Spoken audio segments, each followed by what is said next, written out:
नमस्कार। कार्यक्रम सीधा कुरा जनतासँग हेर्नको निमित्त न्यूज 24 टेलिभिजन हेरेर बसिरहनुभएका र इन्टरनेटको माध्यमबाट विश्वभर हामीलाई हेरेर बसिरहनुभएका तमाम दर्शक महानुभावलाई हार्दिक स्वागत गर्दछु। म सम्झना भुजेल। सत्ताबाट विमुख भएको झण्डै 1 महिनापछि एमाले अध्यक्ष केपी शर्मा ओलीले प्रतिनिधि सभा बैठकलाई सम्बोधन गर्दै आफ्ना कुण्ठा सबै पोखे। सर्वोच्च अदालतलाई समेत चुनौती दिन बाँकी नराखेका ओलीले आफू असाधारण जनमत लिएर मूल बाटोबाट फेरि सत्तामा आउँछु भनेर चेतावनी पनि दिए। एक विषयमा एक प्रश्न राख्दै प्रधानमन्त्री शेरबहादुर देउवादेखि लिएर माधव कुमार नेपाल र पुष्पकमल दाहाल प्रचण्डसँग हिसाब र उत्तरका लागि पर्खिरहने चुनौती पनि दिए र देउवालाई विश्वासको मत दिने 165 जना सांसदलाई जत्था समेत भने। बोल्ने पालो अहिले र अब ओलीकै हो। हिजो अरूले बोलेको र पोलेको बढी सुन्नुपर्ने ओलीले अब भने निश्चित भएर चाहे जति बोल्न पाउनेछन्। बोल्दा बोल्दै उनले अमेरिकी सहयोग परियोजना अर्थात् मिलियन च्यालेन्ज कर्पोरेसन एमसीसी बारे अब के गर्ने हो देवाज्यू भनेर प्रश्न पनि उठाए। हिजो सत्तामा हुँदा यही विषयमा सबैभन्दा बढी रक्षात्मक भएका ओली अहिले सत्ता गुमाउने बित्तिकै उही एमसीसीलाई उचाल्न पुगेका छन्। सम्भवतः अहिले सडकमा सबैभन्दा बढी नारा लागेको र विरोधको स्वर गुन्जिन थालेको त्यही एमसीसी हो। ओलीले त्यही सडकको भाषालाई सदनमा पनि उभ्याए। भलै सडकमा उनका कार्यकर्ताहरू एमसीसीको बारेमा केही नारा लिएर देखिएका छन् भने। कति सजिलो छ नेपालको राजनीति। सरकारको न्यूनतम साझा कार्यक्रममा आफूले एमसीसी नदेखेको भन्दै ओलीले देउवा सरकारमाथि एमसीसीलाई लिएर थप दबाव पनि बढाएका हुन् या राजनीति गर्न खोजेका हुन् भीम रावलहरूले जवाफ दिनेछन्। ओलीले अझ अघि बढेर न्यूनतम साझा कार्यक्रममा नेपाली कांग्रेसको अनुहार नदेखेको आरोप पनि लगाए।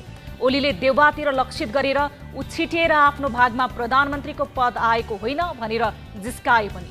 हुन पनि सारो र गाह्रो दुवै छ कांग्रेसलाई। सत्ताको नेतृत्वमा भएको यो दल अहिले दलभित्रै पनि गाह्रो अवस्थामा छ। पार्टीको 14औं महाधिवेशनको मिति आगामी भदौ 16 गतेदेखि 19 गतेसम्मका लागि तोकिएको छ। तर महाधिवेशन अनिश्चित छ। यही विषयलाई लिएर कांग्रेसभित्र फेरि कचडा सुरु भएको छ, कलहनी सुरु भएको छ। रामचन्द्र पौडेल पक्षधर भदौमा महाधिवेशन नभई कांग्रेस अवैधानिक हुने दावी गर्दै महाधिवेशनका लागि जसरी भए पनि दबाव बढाउँदै आएका छन्। तर प्रधानमन्त्री एवं सभापति देउवा भने विशेष कारण देखाउँदै मङ्सिरसम्म महाधिवेशन सार्ने पक्षमा देखिन्छन्। यता भदौ 23 गतेसम्म नेपाली कांग्रेसले महाधिवेशन गरेर यसले वैधानिकता गुमाउने संविधानविदहरूको तर्क रहेको छ। यसो भएको खण्डमा निर्वाचन आयोगले जरिवाना बापत कांग्रेसलाई 50,000 तिराउने र जरिवाना तिरेको 6 महिनाभित्र महाधिवेशन गराउनुपर्छ। यो अवस्थामा पनि महाधिवेशन नभए कांग्रेसले एउटा निर्वाचन गुमाउनु पर्नेछ। के भोग्ला त कांग्रेसले यो नियति? मुलुकको सबैभन्दा पुरानो र प्रजातान्त्रिक पार्टी भनेर दावी गर्ने कांग्रेसभित्र वास्तवमा अलोकतान्त्रिक संस्कार र चरित्र हावी हुँदै आएको छ। महाधिवेशन मुखमा आइसके पनि अझै पनि कांग्रेसले क्रियाशील सदस्यता विवाद टुङ्ग्याएको छैन। राष्ट्रिय सभामा मंगलबार एमाले सांसद खिमलाल भट्टराईले आरोप लगाए जस्तो कांग्रेसको अवस्था वास्तवमा दयनीय छ। पौडेल पक्षहरू बैठक बसेको बसेछन्, गुट उपगुटको भेला भएको भइछ, तर महाधिवेशनले नै पार्टीलाई जीवन्त बनाइराख्ने। यसप्रति संस्थापन पक्ष गम्भीर नभन्दा धेरै नेताहरूको बोलीको टुङ्गो समेत छैन। कांग्रेसमा पहिलेदेखि नै हुर्केको सभापतिको निर्देशन र चाहनामा पार्टी चल्ने प्रवृत्तिको कहिले अन्त्य हुन सकेन। वास्तवमा प्रजातान्त्रिक चलन र संस्कार गुमाइसकेको कांग्रेसभित्र युवा पुस्ता सल बनाउन नसक्दा र बलियो आवाज राख्न नसक्दा उही ढर्रा र पारा जारी छ। सभापति देउवाले जे भन्यो त्यही हुने अवस्थामा पौडेल पक्षधरहरू जति उफ्रे पनि हुनेवाला केही छैन चाहिँ भएको छ। दोस्रो पुस्ता ठानिएकाहरू पनि पार्टीलाई सांगठनिक रूपमा जीवन्त बनाउने भन्दा पनि आफ्नै दुनो सोझ्याउन लागि पर्दा पार्टीको प्रवृत्ति कहिले पनि संस्कारी बन्न सकेन। त्यसमाथि युवा पुस्ताहरू मात्र प्रचार मोह र सामाजिक सञ्जालमा बढी रमाउने र पार्टीमाथि मुलुकको ज्वलन्त र जीवन्त मुद्दामा दबाव बढाउन नसक्दा पार्टी नेतृत्व सहित उनीहरू पनि आलोचित बन्नुपर्ने अवस्था छ। यता संस्थापन पक्षसँग कोरोनाको तीव्र रूपमा बढ्दो वृद्धि दर र बर्खाको महिना पर्यो भने बलियो हतियार बाँकी छ। कोरोनाको कारण देशका धेरै जिल्ला लकडाउनमा छन्। काठमाडौँ उपत्यका पनि अब बिहिबारदेखि राति 8 बजेपछि अत्यावश्यक बाहेकका सवारी साधन उडाउन नपाइने भएको छ।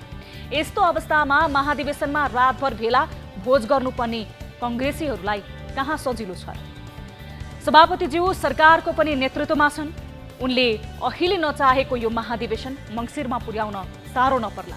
निर्वाचन आयोगलाई बाध्यात्मक अवस्था भन्दै जानकारी दिन ठाउँ पनि कोरोना झनै बलियो भन्दैछ। महाधिवेशनको सङ्कट टार्न अन्य जादु पनि होलान् सभापतिज्यूसँग। तर कङ्ग्रेसको महाधिवेशनकै सङ्कट टार्न कोरोनालाई देखाएर थप अप्रिय निर्णय भने नहोस्, जसले जनतामा थप सक्कस थुपरोस्। जनता आफै सजग बन्नुपर्छ। कोरोनाबाट आफू पनि बचौँ र अरूलाई पनि बचाउँ। आउनुहोस् सुरु गरौँ जनताको चासो गुनासो र प्रश्न सहितको विशेष कार्यक्रम सीधा कुरा जनतासँग। लाइफबोय हात धुने समयका साथमा लाइफबोय।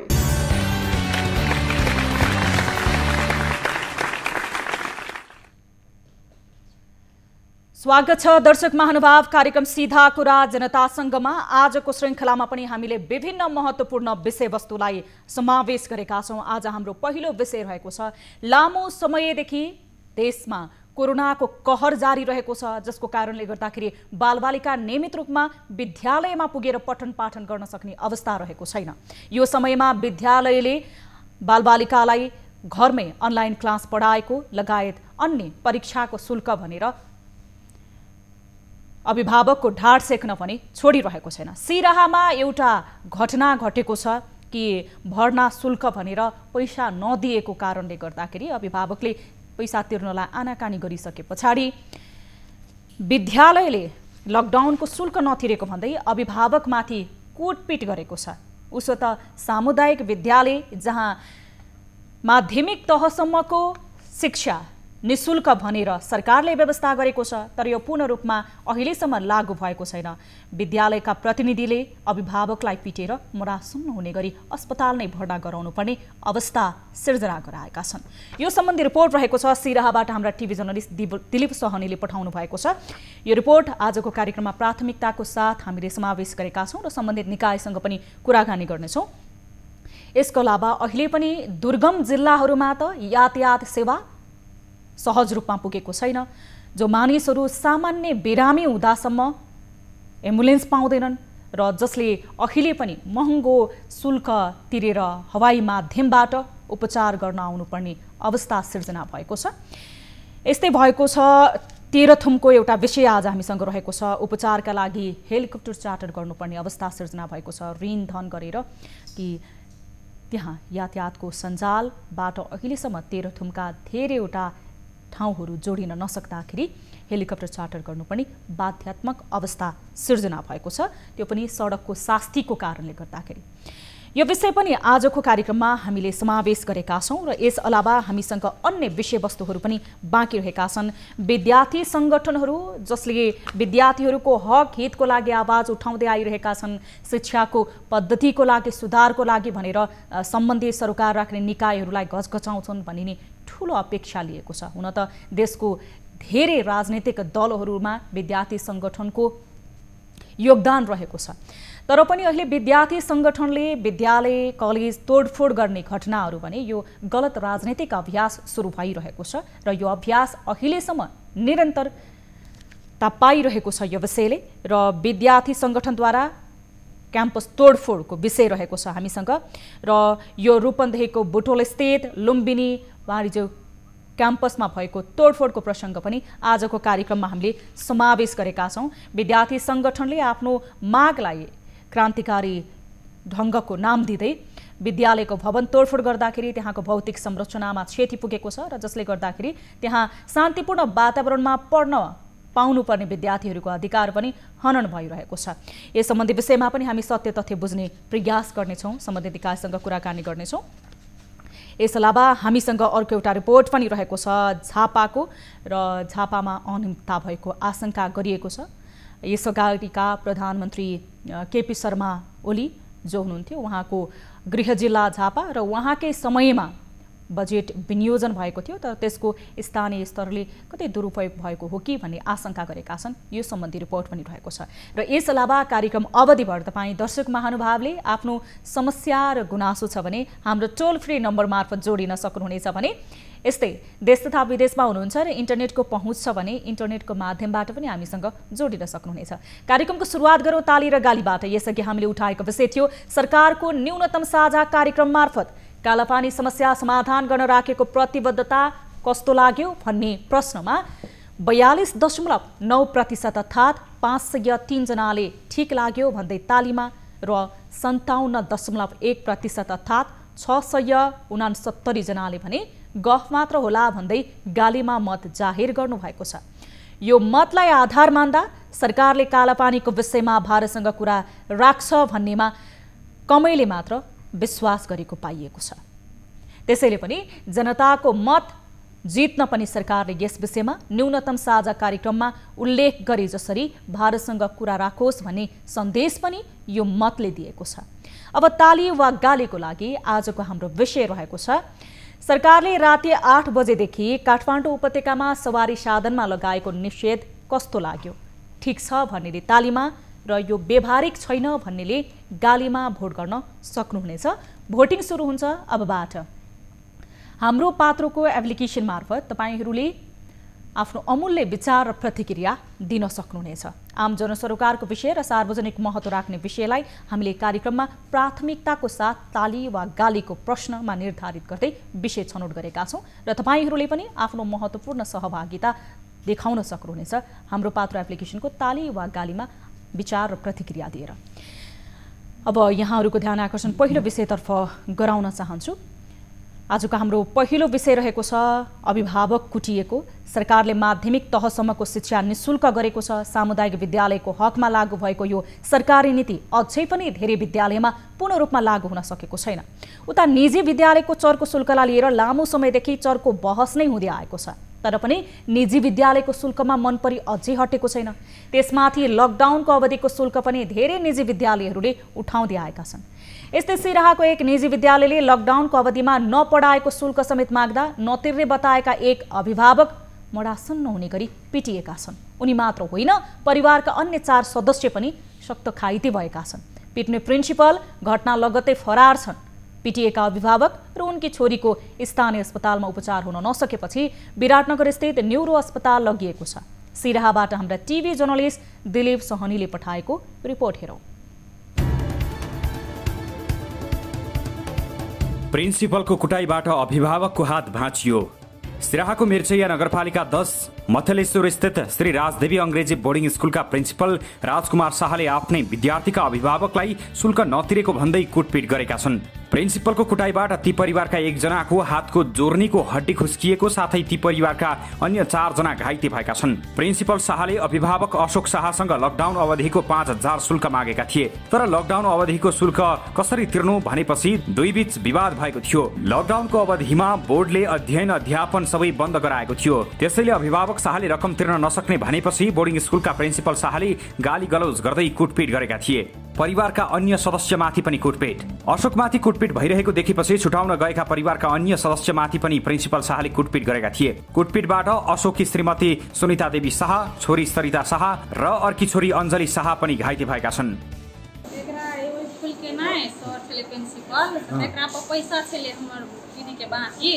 उहे तगेदा ठारला नहीं गेलिया तो पैसा मांगल के तो किसी दिन के टाइम मांगल के तो वही में मारेला शुरू कर दिए।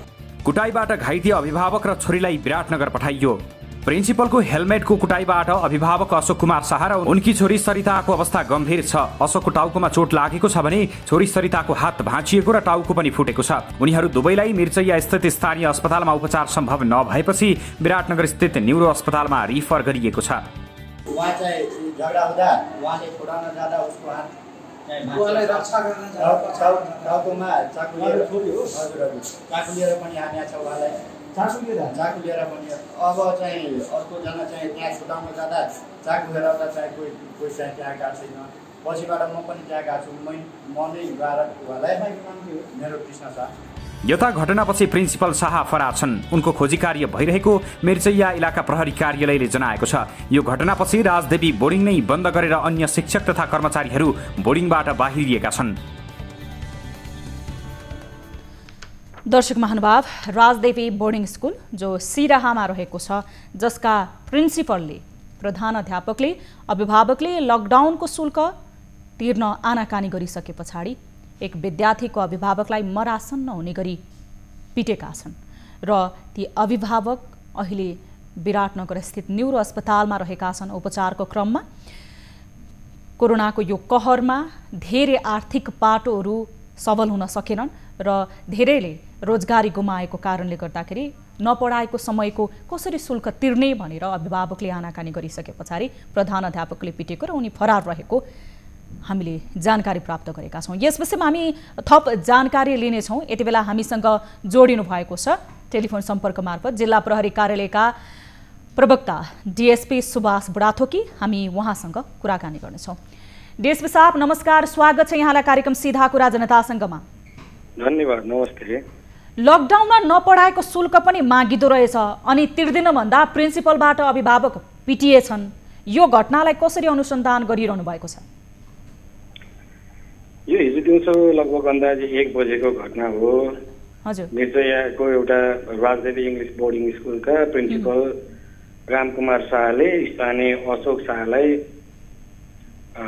जो चाहिँ उहाँकै विद्यालयको एकजना विद्यार्थीको अभिभावक हुनुहुन्थ्यो, हजुर, स्कुलको फीको विषयमा चाहिँ माग्दाखेरि विवाद भएर त्यहाँ कुटपिट भएको अवस्था थियो। कुटपिटबाट अशोक शाह, उहाँको श्रीमती र 2 छोरीहरू घाइते भएर मिर्चैया स्थित मङ्गलम अस्पतालमा प्रारम्भिक उपचारको लागि लगियो। त्यहाँबाट 2 जनालाई चाहिँ थप उपचारको लागि विराटनगर न्युरोतर्फ पठाइयो। हजुर। अब यसमा अहिले सिराहा जिल्लामा पूर्ण रूपमा निषेधाज्ञा हटेको अवस्था छैन। हजुर। निषेधाज्ञा कायमै छ र शैक्षिक सङ्घ संस्थाहरू पनि बन्द नै छन्, खोल्न दिएको अवस्था छैन। यस्तो अवस्थामा पनि विद्यालय र स्कुलको चाहिँ शैक्षिक शुल्कको विषयलाई लिएर यस्तो घटना हुनु वास्तवमै दुःखद कुरा हो। घटना पश्चात हामीले घटनामा संलग्न उक्त स्कुलका प्रिन्सिपल रामकुमार शाहको खोज तलास गरिरहेका छौँ। हालसम्म उहाँ फरार नै हुनुहुन्छ। हजुर। अब यो विवाद हातपातको घटनामाथि अनुसन्धान भइरहेको छ भनेर तपाईँले बताउनु भयो। अब फरार व्यक्तिको नि खोजी कार्य रहेको होला। पारिवारिक स्रोतको चाहिँ के छ तपाईँहरूसँग अनुसन्धानको क्रममा? उहाँहरूले उजुरी दिँदाखेरि के गुनासो गर्नुभएको छ? हातपात चाहिँ कसरी सुरु भएको भनेर? यस्तो छ, अब परिवारको 4 जना घाइते हुनुभएको भएर हामीसँग अहिलेसम्म परिवारकै तर्फबाट उजुरी आइसकेको अवस्था छैन।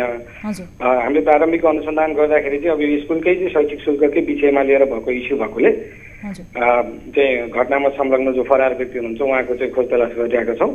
अब उहाँलाई नियन्त्रणमा लिइसकेपछि र थप चाहिँ अब अशोक शाह लगायत उहाँको छोरी हस्पिटलबाट चाहिँ डिस्चार्ज भएर आइसकेपछि यो विषयमा चाहिँ थप जानकारी हुन्छ। अहिले चाहिँ हामी फरार व्यक्तिकै खोज तलासमा लागिरहेका छौँ। हस्, समय र जानकारीको लागि धेरै धेरै धन्यवाद डिएसपी साहब। थ्याङ्क यू, नमस्ते। यति बेला हामीसँग जोडिनु भएको थियो यस विषयमा कुराकानी गर्नको लागि जो जिल्ला प्रहरी कार्यालय सिराहाका प्रवक्ता समेत हुनुहुन्थ्यो डिएसपी सुभाष बुढाथोकी र जो प्रिन्सिपल छन् राजदेवी बोर्डिङ स्कुलका जसले अभिभावकलाई पिटेर अहिले विराटनगर न्युरो अस्पतालमा उपचार गर्नुपर्ने अवस्थामा पुर्याएका छन्। उनी फरार रहेका छन्। प्रहरीले अनुसन्धान गरिरहेको छ र प्रिन्सिपलको खोजी कार्य पनि जारी रहेको छ भनेर बताउँदै हुनुहुन्थ्यो। यस विषयलाई हामी निरन्तर फलोअप गरिरहनेछौँ। अब लागौँ अर्को विषयतर्फ। पहाडी बाटो त्यसमाथि ठेकेदार कम्पनीहरूको लापरवाही यति मात्र नभई नियामक निकायको उदासीनताको कारण सडक प्रयोगकर्ताहरूले सुविधा नभई शास्ति पाउने गरेका छन्। दुर्घटनाको कुरै नगरौं, सवारी नै गुड्न नसक्ने गरेर हिलोमा आहाल बनेको सडकमा कालोपत्री गर्नका लागि अर्थ मन्त्रालयबाट नै 2 अर्ब 7 करोड रकम विनियोजन भयो। तर सडकको अझै हालत उस्तै छ। आर्थिक कारोबारको विषयमा ठेकेदार कम्पनीबीच विवाद हुनु, कोरोनाको कारण काम हुन नसकेको भन्दै पन्छिने प्रवृत्ति बढ्नुले तेह्रथुम सदरमुकाम जोड्ने सडकको अवस्था नाजुक छ। वर्षाको कारण सडक हिलाम्य भएपछि यातायात सञ्चालन नहुँदा बिरामीलाई थप उपचारका लागि महँगो भाडा तिरेर हेलिकप्टर चार्टर गर्नुपर्ने बाध्यता तेह्रथुमवासीलाई रहेको छ। तेह्रथुमबाट हाम्रा टिभी जर्नलिस्ट भागेश्वर लिम्बुले पठाएको रिपोर्ट हेरौँ। सडकको अवस्था नाजुक, स्थानीयको लाखौं खर्च। करिब 35 वर्ष अघिदेखि सञ्चालनमा रहेको तेह्रथुमको सदरमुकाम जोड्ने मुख्य सडक म्याङलुङ बसन्तपुर सडक खण्ड हिलाम्य भएपछि अहिले जिल्लावासीहरू थप उपचारका लागि लाखौं खर्च गरेर हेलिकप्टर चार्टर गर्न बाध्य भएका छन्। गत आइतबार मुटु र दम रोगबाट सिकिस्त भएका एक बिरामीलाई थप उपचारका लागि आफन्तले $3.5 लाख शुल्क तिरेर हेलिकप्टरबाट काठमाडौँ लगे। जिल्ला अस्पताल जाने सडक हिलाम्य भएपछि साना सवारी साधन सञ्चालन नहुँदा आफन्तलाई बचाउन लाखौं खर्च गरेर एयर एम्बुलेन्समा जिल्ला बाहिर लैजानु पर्ने बाध्यता छ। हिलाम्य भएको कारणले गर्दा पनि एक हेलिकप्टर चार्टर गर्ने बाध्यता भयो। सडकको अवस्था बिग्रिएपछि यसअघि पनि कोभिड संक्रमित एकजनालाई 3,90,000 खर्चमा हेलिकप्टरबाट काठमाडौँ लगिएको थियो। पूर्व पश्चिम जोड्ने मध्य पहाडी लोकमार्ग अन्तर्गत तेह्रथुमको बसन्तपुर म्याङलुङ सडक खण्डलाई कालोपत्रे गर्न 3वटा निर्माण कम्पनीहरूले जिम्मा लिएका छन्। निर्माणको जिम्मा पाएको दोस्रो र तेस्रो खण्डमा भने निर्माण कम्पनीले काम गर्न ज्यादै ढिलाइ गरेपछि अहिले साना सवारीहरू सञ्चालन हुन सकेका छैनन्। पानी परेपछि गाह्रो पनि भइहाल्छ हैन, अहिलेसम्म त बसहरू चल्ने चाहिँ छैन। भएको कालोपत्रे भत्काएर सडक थप अलपत्र पारियो। तेह्रथुमको सदरमुकामसँगै जोडिएको जिरीखिन्ती बगाले म्याङलुङ सडक खण्ड कालोपत्रे गर्ने जिम्मा लिएको अमरमा जानकी जेभी निर्माण कम्पनीले अहिले 5 किलोमिटर मध्ये 2 किलोमिटर मात्र ट्र्याक खोलेको छ। तर निर्माण व्यवसायीले यसअघि सडकमा रहेको पिच समेत भत्काएर अलपत्र छाडेपछि वर्षा सुरु भए यता जिरीखिन्ती म्याङलुङ सडक खण्डमा अहिले यातायात अवरुद्ध छ। बाटोमा हिँड्नु, बाइक लिएर हिँड्नु नसकेको कारणले बाइक पर राखेर आइरहेको छु, पैदल हिँड्दैछु। यही पानी खोज्न र यो अब बाटो यो चाहिँ जेठमा सक्नुपर्ने अरे ठेकदारहरूले चाहिँ काम सम्पन्न नगरेको बापत यहाँ हामी चाहिँ शास्ति भइरहेछौँ। सारा बटुवादेखि लिएर गाडीवालदेखि लिएर पैदल यात्रीदेखि लिएर सारा चाहिँ उपभोक्ताहरू बाटोबाट वञ्चित भइरहेछौँ। यो सडक खण्ड 2078 साल जेठसम्ममा कालोपत्रे गरिसक्ने निर्माण कम्पनीले सम्झौता गरे पनि करिब 20% मात्र काम हुँदा स्थानीयवासी शास्तिमा छन्। अहिले पछिल्लो समयमा रोगबाजीको समस्याहरू पनि बढिरहेको यो अवस्थामा यहाँ बिरामी भएको मान्छेलाई तल लानलाई यस्तो कठिन अवस्था छ कि अब अलिअलि पैसा हुने मान्छेहरूले त हेलिकप्टर रिजर्भ गरेर पनि जान सक्ने अवस्था छ। त्योदेखि बाहेकका मान्छेहरूले आफ्नो मृत्यु कोर्नुदेखि बाहेक अर्को विकल्प देखिँदैन। अहिले अर्थ मन्त्रालयको 2 अर्ब 7 करोड चुना लाग्ने सम्भावना। राष्ट्रिय गौरवको आयोजना मध्य पहाडी लोकमार्गको बसन्तपुर म्याङलुङ खण्ड अन्तर्गत यो सडक 2 लेनको स्तरमा कालोपत्रे गर्नका लागि अर्थ मन्त्रालयबाट 2 अर्ब 7 करोड रकम विनियोजन गरिएको छ। तर कोरोना लगायतको कारणले काम गर्न समस्या भएको निर्माण कम्पनीहरूको दाबी छ। सुरुको ठेका अनुसार चाहिँ जेठमा सकिनुपर्ने हो, तर यो पुरानो महामारीको कारणले गर्दा केही समय चाहिँ थप्नु परेको भएको कारणले गर्दाखेरि चाहिँ हामीले 6 महिना त नेपाल सरकारले थपिसकेको छ। त्यो भित्रसम्ममा हामीले सक्छौँ भन्ने चाहिँ टार्गेट छ।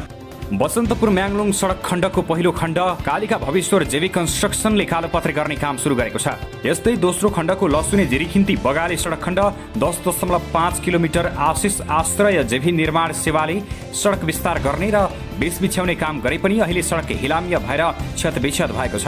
यता तेस्रो खण्ड अमरमा जानकी जेभी निर्माण कम्पनीले तिजुरे कन्स्ट्रक्सनको करिब 56 लाख रुपियाँ बाँकी बक्यौदा नतिर्दा तिजुरे कन्स्ट्रक्सनले 2वटा स्काभेटर एउटा जेसीबी जफत गरेको छ। अमर र मा जानकी निर्माण कम्पनीका प्रोपराइटरहरूबीच आर्थिक कारोबारमा विवाद भएपछि सडक निर्माण करिब 3 महिना लथालिङ्ग भएको थियो। जिल्ला प्रशासन कार्यालय तेह्रथुमको ताकेतापछि अमर मा जानकी बीचको विवाद समाधान भएर एउटै नामले काम थालेका छन्। तर यो निर्माण कम्पनीले काम सुरु गरे पनि अहिले सडक हिलामी छ। यो सडक खण्ड 2078 जेठसम्ममा कालोपत्रे गरिसक्नुपर्ने निर्माण कम्पनीले सम्झौता गरे पनि करिब 20% मात्र काम हुँदा स्थानीयवासी पीडित बनेका छन्। यस विषयमा हामी थप कुराकानी गर्नेछौँ। हामीसँग यति बेला जोडिनु भएको छ मध्य पहाडी लोकमार्गका इन्जिनियर मनिषमान साख्य। हामी उहाँसँग कुराकानी गर्नेछौँ। नमस्कार इन्जिनियर साहब, स्वागत छ यहाँलाई कार्यक्रम सीधा कुरा जनतासँगमा। हजुर नमस्कार। अब हामी यति बेला कुराकानी गरिरहेका छौँ तेह्रथुमको सडकको, जुन सडकमा 2 अर्ब 7 करोड रुपियाँ रकम पनि विनियोजन भयो। धेरैवटा ठेकेदारहरूले आफ्नो कम्पनी मार्फत त्यो टेन्डर पनि हात पार्न सफल भए। तर हेर्नुस् त बाटोको त कन्त बिजोग रहेको छ। स्थानीय सामान्य उपचार गर्नको लागि समेत हेलिकप्टर चार्टर गर्नुपर्ने अवस्थामा पुगेका छन्।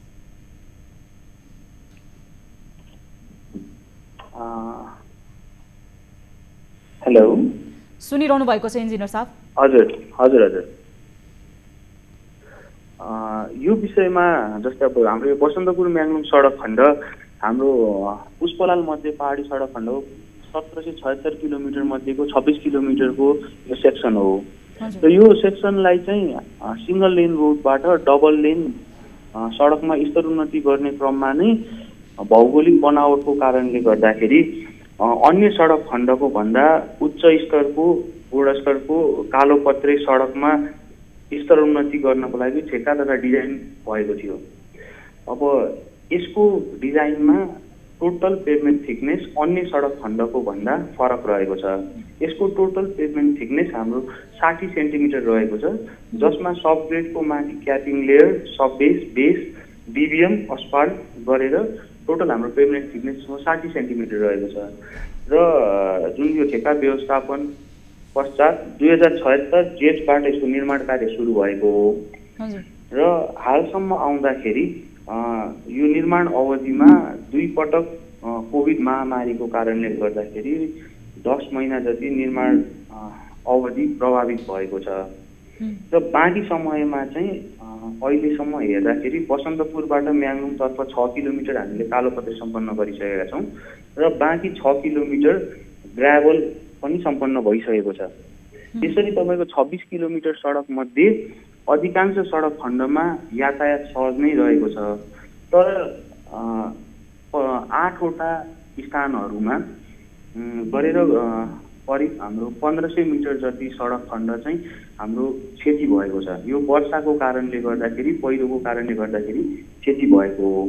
यो स्थानहरूलाई चाहिँ यो वर्षायामभन्दा अगाडि नै हामीले चाहिँ मर्मतको लागि मेसिन उपकरण तथा त्यो मेसिन उपकरणहरू चलाउनको लागि चाहिँ दक्ष कामदारहरू चाहिँ हामीले तैनात गरेर राखेका छौँ।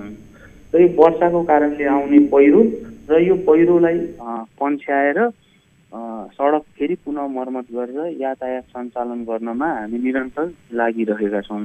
र यसरी हेर्दाखेरि चाहिँ जति पनि अलि यो हाम्रो सडक क्षति भयो भने चाहिँ यो क्षति भनेको हाम्रो 1500 मिटर सडक खण्डमा मात्रै हो। 26 किलोमिटरको 1500 मिटर सडक खण्डमा मात्रै नै हो र यसमा पनि हामी निरन्तर मर्मतको कामहरू हामीले गरिरहेका छौँ। र यो सडक खण्डमा 4 व्हिल ड्राइभ भएको गाडीहरू लगायत अर्को आपतकालीन सवारी साधन जस्तै एम्बुलेन्सहरू अहिले पनि सञ्चालनमै छ र वर्षायाम सकिए लगतै सडक मर्मतलाई चाहिँ तीव्रता दिने र यसै आर्थिक वर्षमा चाहिँ सम्पन्न गर्नेतर्फ हाम्रो योजनाको लक्ष्य रहेको छ। इन्जिनियर साहब, तपाईँ प्राविधिक हुनुहुन्छ, प्राविधिक कुराहरू तपाईँले यस्तो मजाले प्रस्ट्याउनु भयो कि ती सर्वसाधारण जो तेह्रथुममा बसिरहेका छन्, जसले अहिले पनि ऋण गरेर हेलिकप्टर चार्टर गर्नको लागि बिरामी हुँदा तपाईँले भन्नुभयो एम्बुलेन्सहरू आइरहेको छ।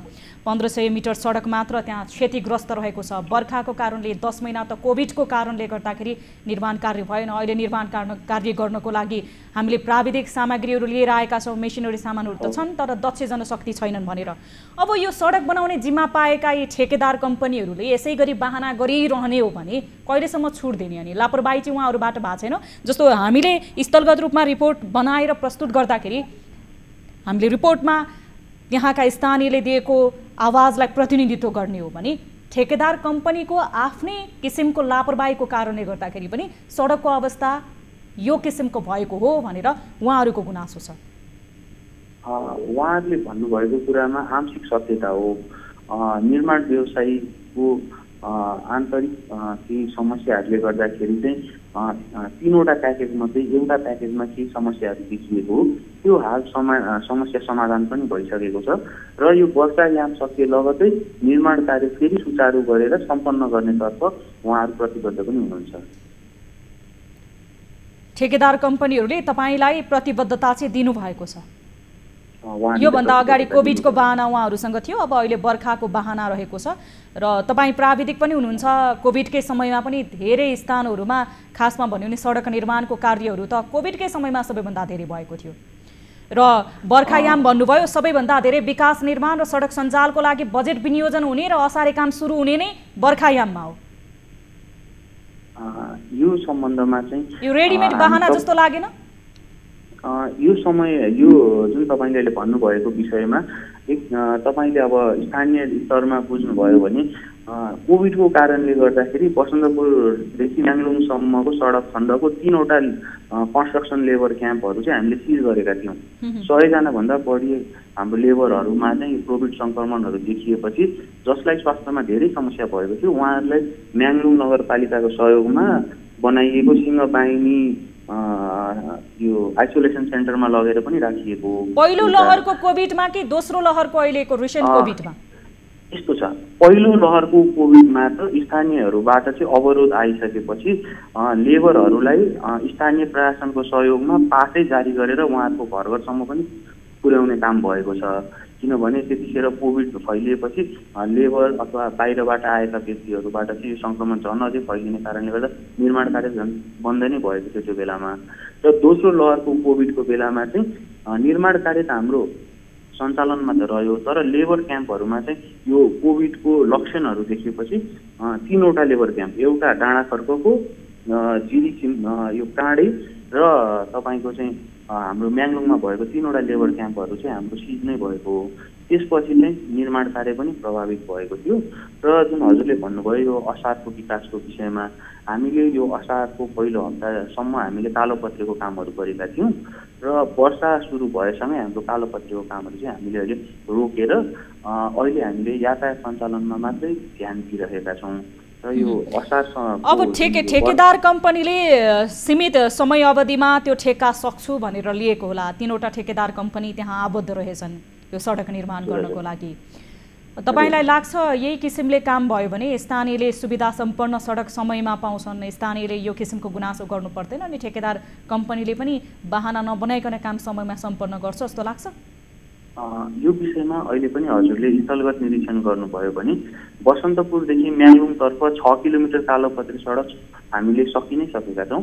त्यसको अलावा थप 6 किलोमिटर ग्राभल स्तरमा पनि सम्पन्न भइ नै सकेको छ। र जति पनि अहिले सामाजिक सञ्जाल लगायत त्यसमा चाहिँ बाटोको यो बिग्रिएको अवस्थाको आएको छ, मैले फेरि पनि दोहोऱ्याउन चाहेँ होइन। 8वटा स्थान हो र त्यसमा कुल हामीले जोडेर सडकको लम्बाइ हेर्ने हो भने करिब 1500 मिटरमा मात्रै यो समस्या हो।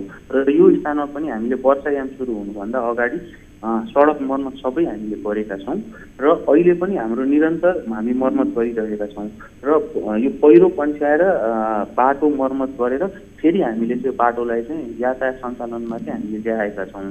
हस् इन्जिनियर साहब, समय र जानकारीको लागि धेरै धेरै धन्यवाद। यो विषयलाई हामी निरन्तर फलोअप गर्नेछौँ। यति बेला हामीसँग जोडिनु भएको थियो मनिषमान शाक्य जो मध्य पहाडी लोकमार्गका इन्जिनियर हुनुहुन्थ्यो। उहाँसँग हामीले केही प्राविधिक कुराकानी गऱ्यौँ र यो विषयमा हामी कुराकानी गर्न गइरहेका छौँ। थप कुराकानी गर्छौँ प्रमुख जिल्लाधिकारी जो तेह्रथुम जिल्लाको हुनुहुन्छ जयराम भण्डारी सर हामीसँग टेलिफोन सम्पर्क मार्फत जोडिनु भएको छ। सिडिओ साहब नमस्कार, स्वागत छ यहाँलाई कार्यक्रम सीधा कुरा जनतासँगमा। हामीसँग सिडिओ साहब जयराम भण्डारी जोडिने क्रममा हुनुहुन्थ्यो।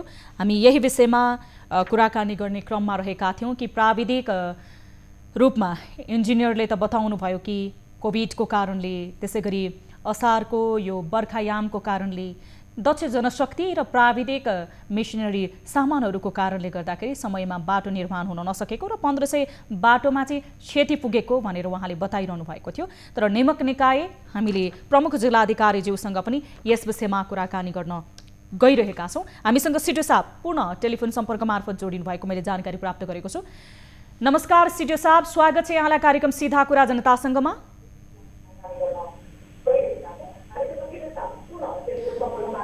तेह्रथुमको सदरमुकाम जोड्ने मुख्य सडक म्याग्लुङ बसन्तपुर सडक खण्डको त वर्षौंदेखि बिजोग भयो भनेर स्थानीयले गुनासो गरिरहेका छन्।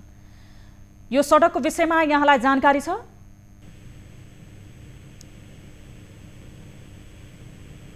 सिडिओ साहब सुनिरहनु भएको छ मेरो आवाज?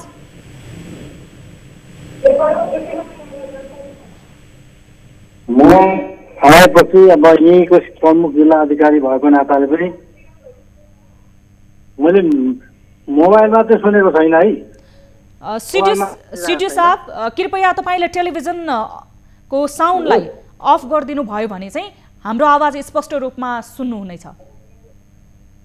ल अहिले सुनिरहनु भएको छ? अलि सुन्दैन, अलि क्लियर सुन्दैन। अब सुनिरहनु भएको छ तपाईले यो सडकको विषयमा त करिब तपाईलाई जानकारी भइसकेको हामीले आशै बुझ्यौं। अब अत्यावश्यक काम पर्दा गाडी लिएर तपाईहरु चाहिँ त्यो बाटोमा कसरी हिँड्नुहुन्छ? हजुर सुन्नुभयो? सुनिरहनु भएको छ सिडी साहब? सानो मसिनो स्वर आइरहेछ, म सुन्दैछु ल भन्नु छ। बसन्तपुर म्याङलुङ सडक खण्ड रहेको छ, जुन सडक खण्ड ठेकेदार कम्पनीहरूले समयमा निर्माण गर्छौं, सुविधा सम्पूर्ण बाटो दिन्छौं भनेर ठेक्का लिए, तर अहिले विभिन्न बहाना गराएर सडकको कन्त बिजोग भएको छ। हामी सामान्य उपचार गर्नको लागि पनि हेलिकप्टर चार्टर गर्नुपर्ने अवस्थामा पुगेका छौं, ऋण गरेर भए पनि भनेर स्थानीयले गुनासो गरेका छन्। तपाईहरु चाहिँ आफ्नो काम पर्दाखेरि त्यो सडक कसरी आवतजावत गर्नुहुन्छ? सडक सहज छ? अहिले तपाईले भने जस्तो टिभीमा पनि देखाए जस्तो सडक बर्खायाम भएकोले हिलाम्य छ, यातायातमा कठिनाइ छ, त्यो चाहिँ सत्य कुरा हो। हजुर।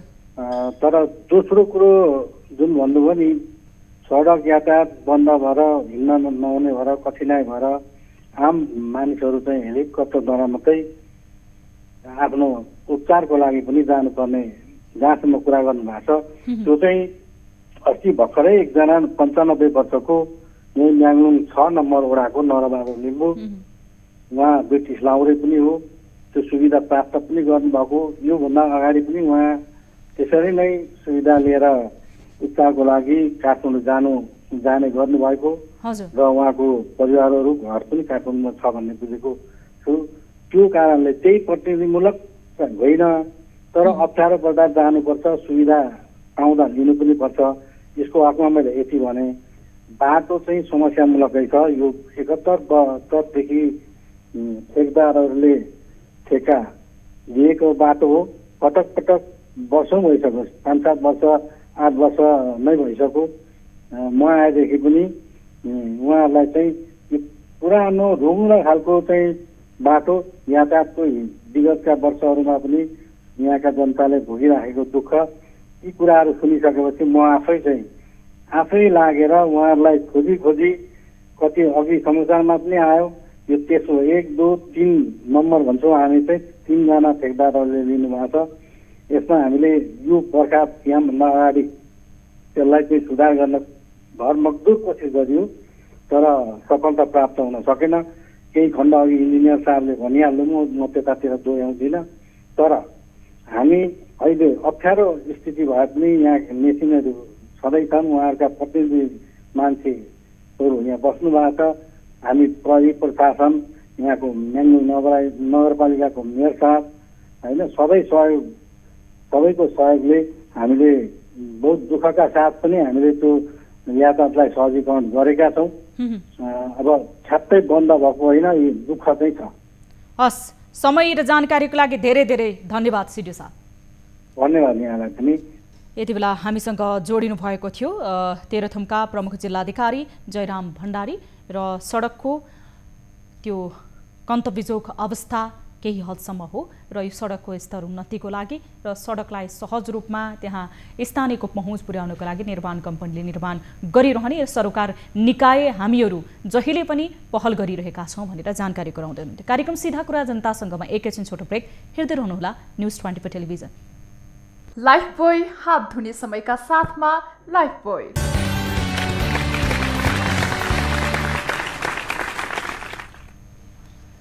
ब्रेकपछि स्वागत छ दर्शक महानुभाव। कार्यक्रम सीधा कुरा जनतासँगमा हामीसँग विभिन्न विषयहरू बाँकी रहेका छन्। खासमा शैक्षिक संस्थाहरू जहाँ राजनीतिक कार्यकर्ताहरू उत्पादन गर्ने कारखाना बनेको धेरै उदाहरणहरू रहेका छन् र नेपालका कलेजहरूको यो मान्यता वर्षौंदेखि बितिसकेको छ। यो सम्बन्धी रिपोर्ट पनि आजको कार्यक्रममा हामीसँग रहेको छ भने अर्को एउटा झापाको अनियमितताको विषय पनि आजको कार्यक्रममा हामीसँग रहेको छ। यति बेला पनि कार्यक्रममा कोही दर्शक भाइबर मार्फत हामीसँग जोडिनु भएको मैले जानकारी प्राप्त गरेको छु, उहाँसँग हामी कुराकानी गर्नेछौँ। नमस्कार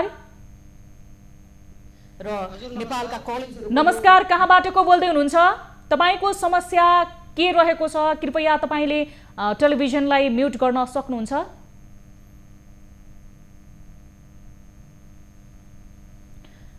नमस्कार, सुनिरहनु भएको छ मेरो आवाज? हजुर कहाँबाट को बोल्दै हुनुहुन्छ?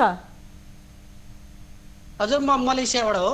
मलेसियाबाट के समस्या के गुनासोले हामीलाई सम्झिनु भयो? यहाँनिर मलेसियामा हामी साउथ फाइबर यो मलेसियाको चाहिँ इपु पेराक भन्ने ठाउँ हो होइन? हजुर। यहाँबाट एकजना साथी सिन्धुलीको एकजना साथी हुनुहुन्थ्यो, उहाँले यहाँ हामी 14-15 जना साथीहरूको चाहिँ पैसा लिएर नेपालतिर पैसा खाएर यहाँबाट भाग्नु भएको छ। आज हप्ता दिन भयो होइन? हजुर। अनि उहाँ चाहिँ जहाँसम्म यहाँ अस्ति 7 र 8 तारिकको बिचमा एउटा हिमालय एयरलाइन्स नेपालमा आएको थियो है। उहाँले कन्ट्याक्ट गर्नु अरे उहाँको भाइलाई, उहाँले भन्नुहुँदै थियो अरे मेरो बेलुकाको फ्लाइट छ भनेर चाहिँ उहाँले कुरा राख्नु भएको रहेछ उहाँको भाइसँग। हामीले भाइसँग बुझ्दाखेरि चाहिँ भाइले मैले ढाँटेको होइन भन्नुभएछ। एकचोटि तपाईँहरूले त्यो जुन अहिले यो हिमालय एयरलाइन्स 7 र 8 तारिकको बिचमा एउटा एयरलाइन्स आएको छ हो, त्यो एयरलाइन्सको मान्छेहरू चाहिँ यो सिना मङ्गलमा हो कि कहाँनिर आएछ त्यो तपाईँहरूले बुझिदिनु न। उहाँको नाम चाहिँ फेसबुकमा नाम उहाँको सुमन तामाङ छ, उहाँको गाउँले नाम चाहिँ ज्ञानबहादुर तामाङ रहेछ होइन? कति पैसा लिएर जानु भएको ज्ञानबहादुर तामाङले? टोटली यहाँको नेपालीको पैसा लगभग 50-60 हजार रुपियाँ रिङ्गेट भनौँ न मलेसियाको। हुन्छ, तपाईँले आफ्नो समस्या लिएर हामीसँग जोडिनु भयो। हामी तपाईँहरूको यो समस्याको विषयमा बुझ्नेछौँ। तपाईँहरूसँग तथ्य प्रमाण के रहेको छ हाम्रो टिमको साथीले तपाईँहरूसँग सम्पर्क गर्नुहुनेछ, उहाँहरूलाई पठाउनुहोस्। हजुर म उहाँसँग यता म भाइबरमा कुरा गर्छु होइन? यो हिजो अस्तिको दिन त्यो एयरलाइन्समा आएको अहिले यो हप्ता दिनसम्म त्यहाँ क्वारेन्टाइनमा राख्छ अरे, हप्ता 10 दिन कति दिन त्यहाँनिर हामीले एकचोटि बुझ्नु गएर चाहिँ त्यहाँनिरबाटै हामीले समात्न पायो भने हुन्छ। यति बेला हामीसँग जोडिनु भएको थियो मलेसियाबाट वैदेशिक रोजगारीको सिलसिलामा मलेसियामा रहनुभएका हाम्रा दर्शक र उहाँले बताउँदै हुनुहुन्थ्यो नेपाली साथी मध्ये एकजना साथी जसले त्यहाँ धेरै नेपालीहरूको पैसा लिएर उहाँ चाहिँ नेपाल आउनु भएको भनेर जानकारी गराउँदै हुनुहुन्थ्यो। हामी यो विषयलाई फलोअप गर्नेछौँ। अब लागौँ अर्को विषयतर्फ। शैक्षिक संस्थाहरू राजनीतिक कार्यकर्ता उत्पादन गर्ने कारखाना बनेको भन्ने धेरै अघिदेखि आरोप छ। नेपालका कलेजहरूको यो मान्यता पाएको वर्षौं बित्यो, त्यसमाथि अब सामुदायिक विद्यालयहरू पनि यही बाटोमा लागिसके। देशभरका सरकारी क्याम्पस तथा कलेजहरू वर्षौंदेखि राजनीतिक दलहरूको विद्यार्थी संगठन विस्तार गर्ने अङ्ग नै ठानिन्छन्। त्यसरी पनि क्याम्पसहरूमा बारम्बार विभिन्न विवादास्पद घटनाहरू घटिरहन्छन्। यस्तै भएको छ रूपन्देहीको बुटोलस्थित लुम्बिनी वाणिज्य क्याम्पसमा पनि। क्याम्पसमा पुराना पाठ्यक्रम चलाउन र नयाँ पाठ्यक्रम बन्द गर्न माग गर्दै आएका केही विद्यार्थी संगठनहरूले क्याम्पसमा तोडफोड गरेका छन्। क्याम्पसको सम्पत्ति तिनै विद्यार्थीहरूको पनि हो, तर अराजक ढङ्गबाट पेश गरिएको यो उपद्रवको भने सर्वत्र आलोचना हुन थालेको छ। रूपन्देहीबाट हाम्रा टिभी जर्नलिस्ट प्रकाश नेउपानेले पठाएको यो रिपोर्ट हेरौँ।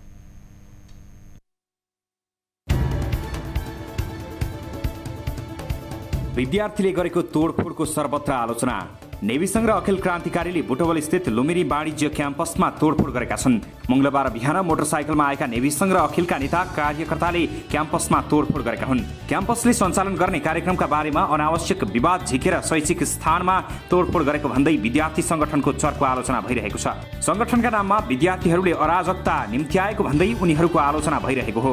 नेपाल विद्यार्थी संघ र अखिल क्रान्तिकारीका विद्यार्थीहरूले क्याम्पस भवनको झ्यालका सिसा फुटाउनुका साथै विभिन्न सामग्री तोडफोड गरेको क्याम्पस प्रशासनले बताएको छ। भित्र बाहिर सबैतिर तोडफोड। विद्यार्थीहरूले लेखा शाखा, परीक्षा शाखा लगायतमा तोडफोड गरेको क्याम्पस प्रमुख ताराप्रसाद उपाध्यायले जानकारी दिए। विद्यार्थीहरूले कम्प्युटर, कुर्सी र महत्त्वपूर्ण कागजातहरू समेत भुइँमा फालिदिएका छन्। गत साउन 8 मा अनिराश्य व्यू बाहेक अन्य 4 विद्यार्थी संगठनले क्याम्पस प्रमुखको कार्यकक्षमा तालाबन्दी गरेका थिए। नेभी संघ र अखिल क्रान्तिकारीले त्रिवीका पुराना पाठ्यक्रम चलाउन र नयाँ थप गरेका पाठ्यक्रम बन्द गर्न दबाब दिइरहेका छन्। विद्यार्थी संगठनले क्याम्पसमा यसअघि सञ्चालन भइरहेका बीबीएस र एमबीएस का पठन पाठन चलाउन र एमबीए, बीबीए, एमबीएम लगायतका पाठ्यक्रम बन्द गर्न माग गरेका छन्। क्याम्पसमा अखिल क्रान्तिकारी नेपाल विद्यार्थी संघ, अखिल छैटौं र अखिल क्रान्तिकारीले संयुक्त रूपमा आन्दोलन गर्दै आएका छन्। क्याम्पसले सञ्चालन गर्ने कार्यक्रमबारे अनावश्यक विवाद झिकेर शैक्षिक संस्थामा तोडफोड गरेको भन्दै विद्यार्थी संगठनको चर्को आलोचना भइरहेको छ। संगठनका नाममा विद्यार्थीहरूले अराजकता निम्त्याएको भन्दै उनीहरूको आलोचना भइरहेको हो। यस विषयमा हामी थप कुराकानी गर्छौं। हाम्रो टेलिफोन सम्पर्क मार्फत जोडिनु भएको छ नेपाल विद्यार्थी संघ लुम्बिनी वाणिज्य क्याम्पस इकाइका सभापति सुरज छेत्री। हामी उहाँसँग कुराकानी गर्नेछौं। सुरजजी नमस्कार, स्वागत छ यहाँलाई कार्यक्रम सीधा कुरा जनता संघमा।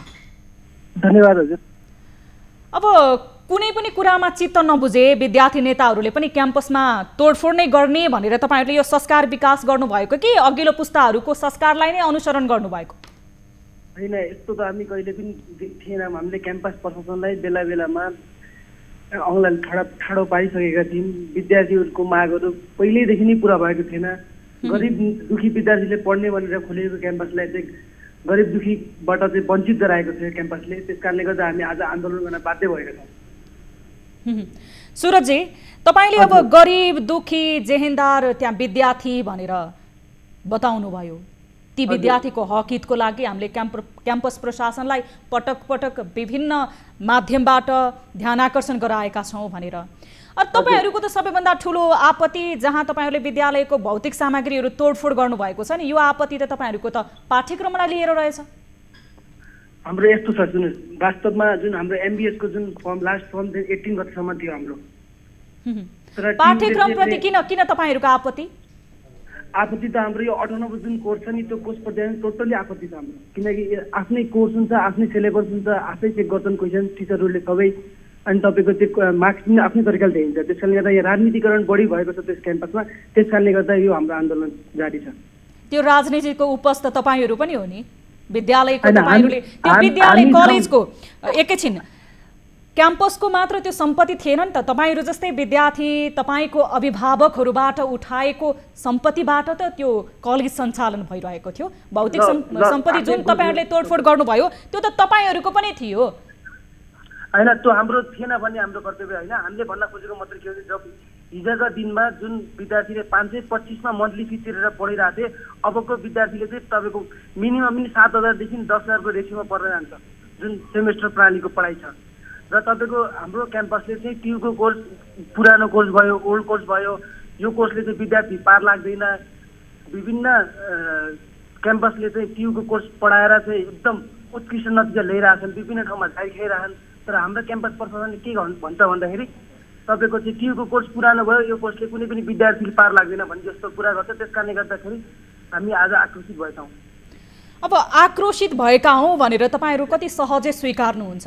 यो आक्रोशलाई मन्थर गर्नको लागि तपाईहरुले कलेज प्रशासनले मानेन भने नि त नियमक निकाय त अन्य थिए होला नि, थिएनन् त त्यहाँ? यो त गलत। एक त तपाईहरुलाई जहिले पनि आक्षेप लाग्छ, जहिले पनि प्रश्न उब्जिन्छ तपाईहरुप्रति कि राजनीतिक अभ्यास यसरी सुरु भयो कि तपाईहरु कलेजमा राजनीति भयो भनेर कलेजको प्रतिनिधिहरुलाई प्रश्न उठाउनुहुन्छ।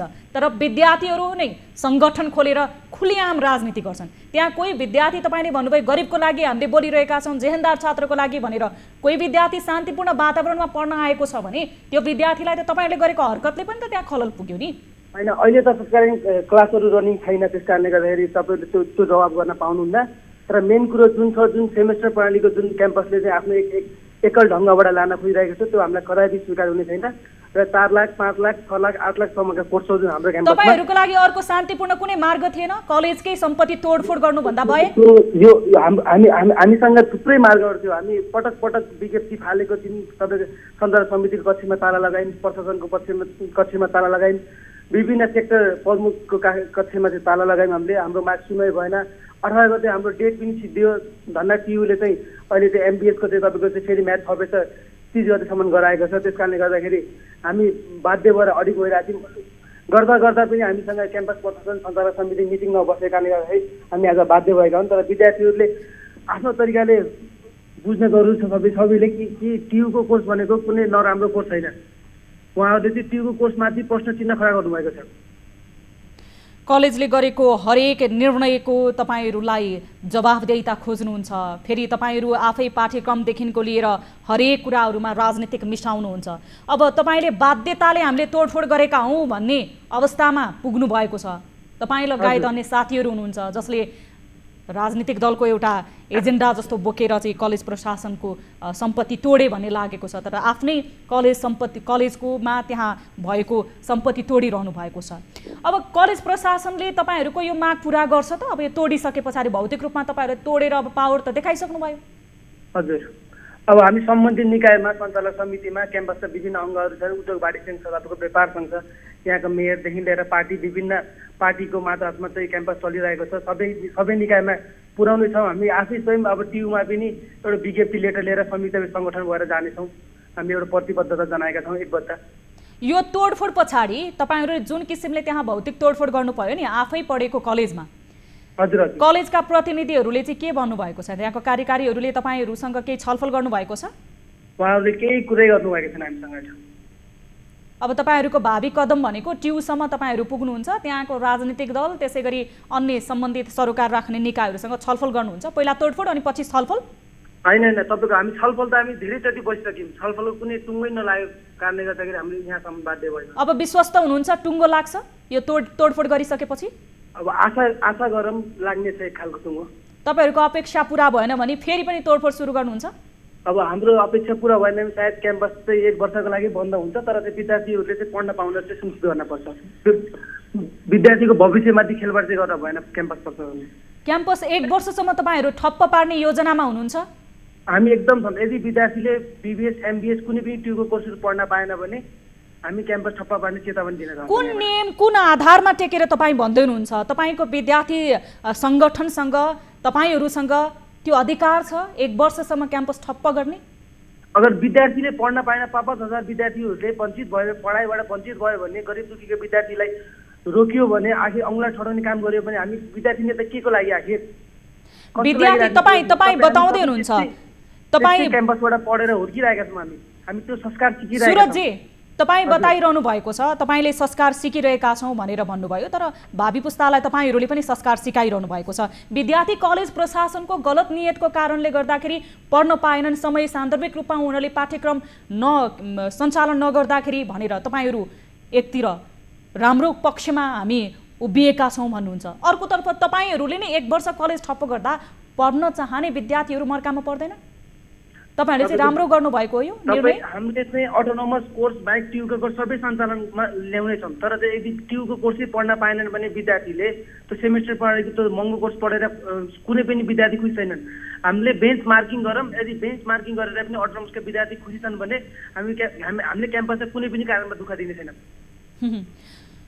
सुरजजी अब कुनै पनि विषयको तपाईँ विद्यार्थी अनुशासनको एउटा प्रतिनिधि पनि मानिन्छ, विद्यार्थी सङ्गठनको स्वयं तपाईँ अब त्यहाँको नेभी सङ्घ क्याम्पस इकाइको नेतृत्व पनि गरिरहनु भएको छ। हजुर हजुर। अब अनुशासनको प्रतीक भनिसके पछाडि यसरी तोडफोड, कलेज बन्द, हडताल सबै यो समयमा नभएको कुराहरूलाई लिएर तपाईँहरूले चाहिँ यो समय सान्दर्भिक पनि छैन होला, यसको लागि 1 वर्ष विद्यालय बन्द गर्छौँ, तोडफोड गर्छौँ भन्ने यति सान्दर्भिक नहोला, यसको तपाईँहरूले अलिक शान्तिपूर्ण ढङ्गले नै यो विषयलाई समाधान गर्नुहुन्छ भन्ने हामीले अपेक्षा लिएका छौँ।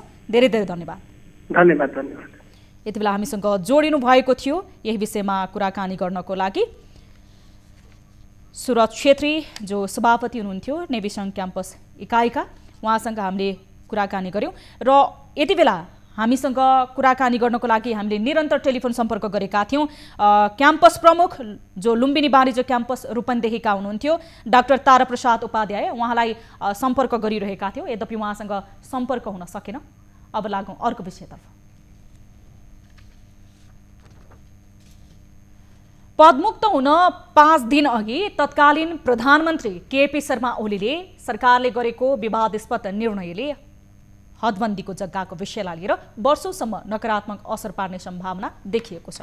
उद्योगका नाममा लिएको हदबन्दी भन्दा बढी जग्गा बेचबिखन गर्न पाइँदैन, तर तत्कालीन ओली सरकारले ग्रामीण क्षेत्रमा कम्पनी स्थानान्तरण गर्ने नाममा हदबन्दी भन्दा बढी जग्गा बेच्न दिने निर्णय गरेपछि भूमाफियाहरूको गिरोहले देशमा ठूलो जित हात पारेको छ। यही निर्णयलाई आधार मानेर झापाको 1 टी स्टेटले हदबन्दी भन्दा धेरै राखेको जग्गा बिक्री गरेर कम्पनी स्थापना गर्ने लागेको पाइएको छ। बेतामोड 6 स्थित गिरिबन्धु टी स्टेटले हदबन्दी भन्दा धेरै राखेको अरुभौंको जग्गा बिक्री गरेर कम्पनी स्थानान्तरण गर्न लागेको हो। तत्कालीन केपी शर्मा ओली सरकारले हदबन्दी भन्दा धेरै राखेको उक्त टी स्टेटको अरुभौंको जग्गा बिक्री गरेर कम्पनी स्थानान्तरण गर्न दिने मन्त्री परिषदको निर्णयसँगै यस्तो रहस्य बाहिर आएको हो।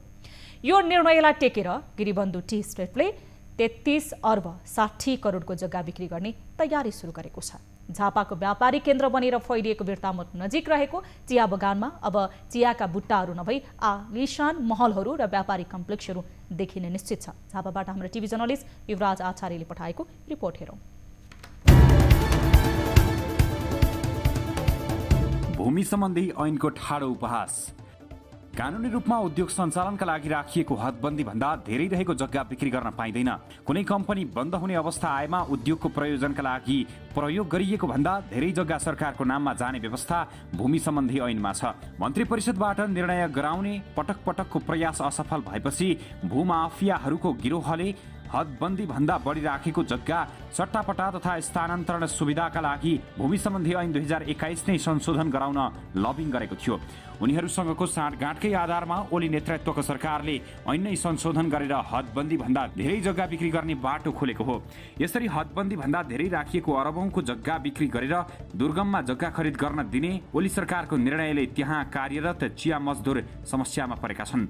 यो चाहिँ एउटा कृषि उद्योग, एउटा जमिनसँग सरकार राख्ने उद्योग भएको कारणले गर्दाखेरि हामीलाई जहाँसम्म यो हदबन्दी जग्गा छ, यसरी यहाँ उद्योग नचल्ने हो भने उद्योग बन्द भइसकेपछि त यो सरकार त राष्ट्रियकरण गर्नुपर्ने, राज्यले चाहिँ हस्तक्षेप गर्नुपर्ने जमिनमा। तर अब सट्टापट्टाको स्वीकृति दिन्छ भने तीन पुस्तादेखि हामी काम गर्दै आएको श्रमिकहरूको चाहिँ उचित बसोबासको व्यवस्थापन चाहिँ पुस्तौंदेखि काम गर्दै आएका चिया मजदुरहरूको बिचल्ली।